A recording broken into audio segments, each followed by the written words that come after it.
आज यहाँ पर उपस्थित गोंडवाना गणतंत्र पार्टी के राष्ट्रीय महासचिव श्याम भैया के चरणों में राधेश्याम ककोड़िया का सादर सेवा जोहार पहुंचे और राष्ट्रीय सदस्यता प्रभारी हमारे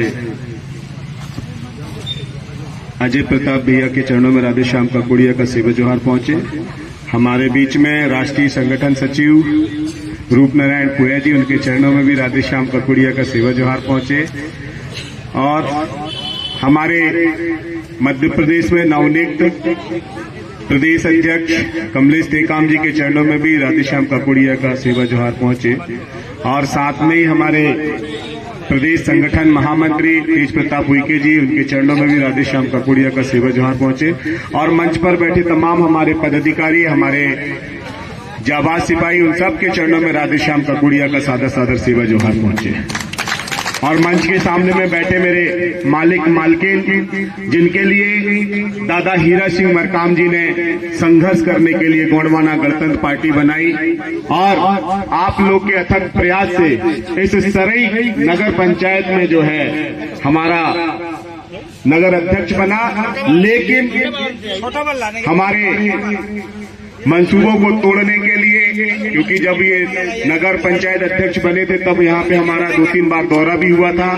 हमने देखा कि किस तरह से विधायक सांसदों ने हमारे नगर पंचायत अध्यक्ष को तोड़ा और आज जो है वो हमारा नगर पंचायत अध्यक्ष हमारे बीच से जो है दूसरे दल में चला गया।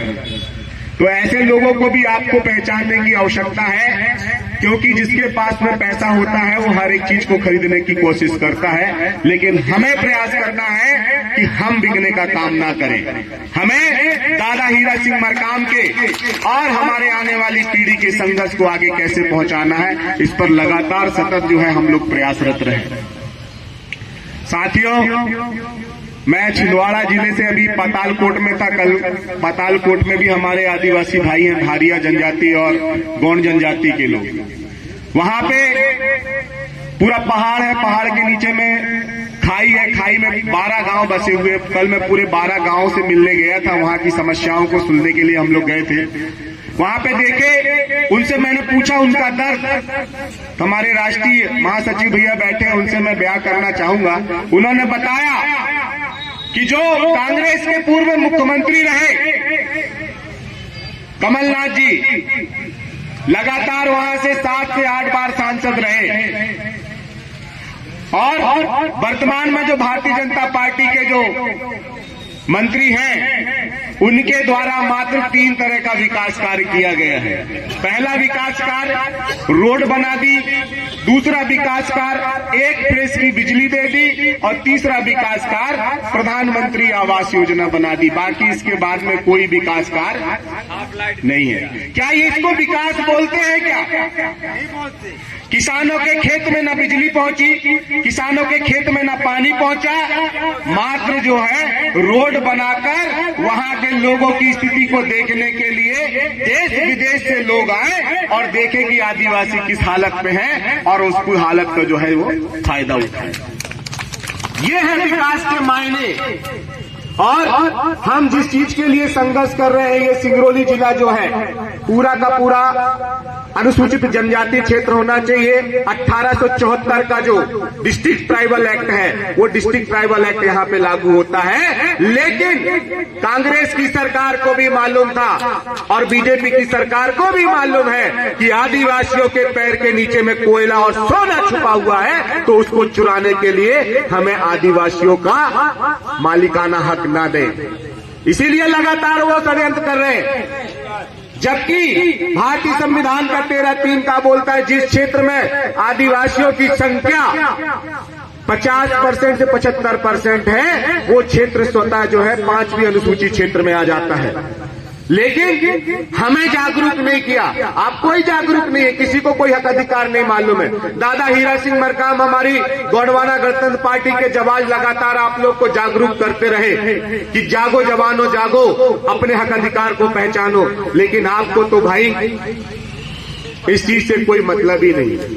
और दूसरी बात, विस्थापन अधिनियम, पुनरावास अधिनियम और इसके साथ साथ में 1894 में जो बिरसा मुंडा ने आपको भूमि संपादन अधिनियम दिया था, आदिवासी की जमीन को ना तो सरकार खरीद सकती है ना गैर आदिवासी खरीद सकता है। तो मैं पूछना चाहता हूं यहाँ के कलेक्टर से, यहाँ के एसडीएम से, यहाँ के तहसीलदार से और विधायक सांसदों से कि वो उनकी जमीनों को कैसे अधिग्रहण किया।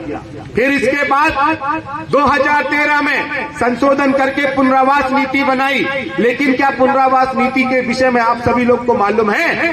पुनरावास नीति में धारा 41 बोलती है कि वहां का भौगोलिक सर्वेक्षण करके और उनको जब हम विस्थापन करेंगे तो पहले विस्थापन होगा और 85% लोग जो अपनी मांग रखेंगे उस आधार पे विस्थापन होगा। लेकिन ग्राम सभा का भी जो है फर्जी दस्तावेज बनाकर हमारे लोगों की जमीनों को अधिग्रहण किया, लेकिन इस पे आप सब लोगों की सहमति ही मानी जाएगी। क्यों? क्योंकि जनधन योजना के तहत आपने जो है 15-15 लाख रुपए के लिए झूठे वादे के चक्कर में खाते खुलवाए थे और आपके लिए पैसा वो 15 जनधन खाते में डाल देता है और आपको जल जंगल जमीन से विस्थापित कर देता है। ये सत्य है कि नहीं? और ऐसी झूठी योजना बनाकर कि 5 किलो राशन देंगे, बहनों को लाडली बहना के तहत जो है 1,000-1,250 रुपए देंगे और हमारी मनरेगा की योजना को बंद कर दिया।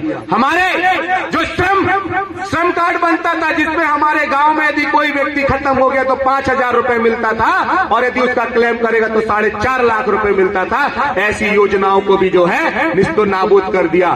तो ऐसी सरकारों को बदलने के लिए आप दृढ़ संकल्पित हो कि नहीं, पहले ये बताओ। दोनों हाथ खड़ा करके बताओ, ऐसे नहीं।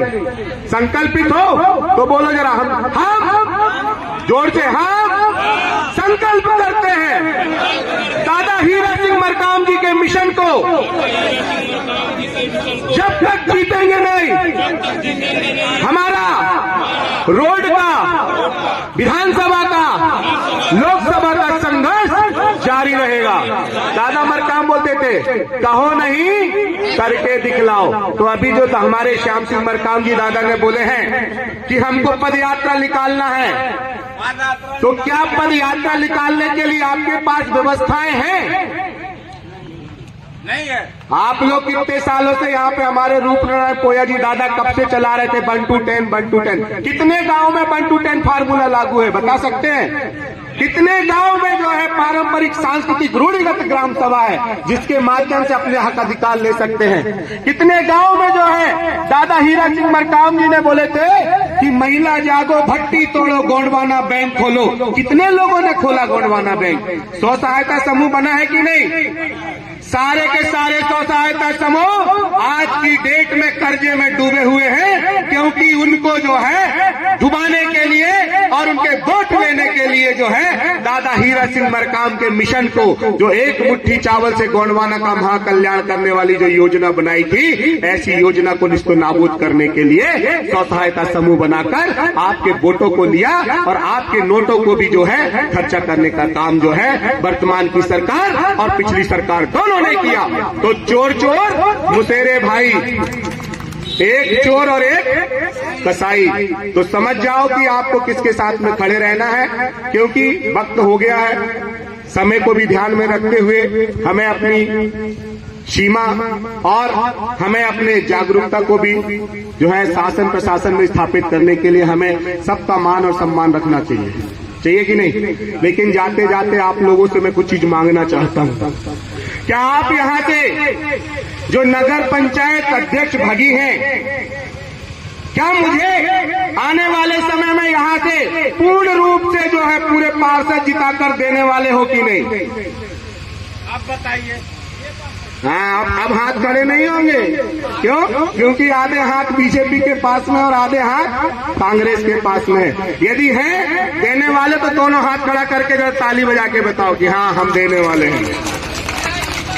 और इसके बाद में बात करेंगे कि आगे क्या करना है, लेकिन संघर्ष को जारी रखना है। और हमारे नए प्रदेश अध्यक्ष जो नवनियुक्त हुए हैं उनको भी गाड़ा गाड़ा बधाई।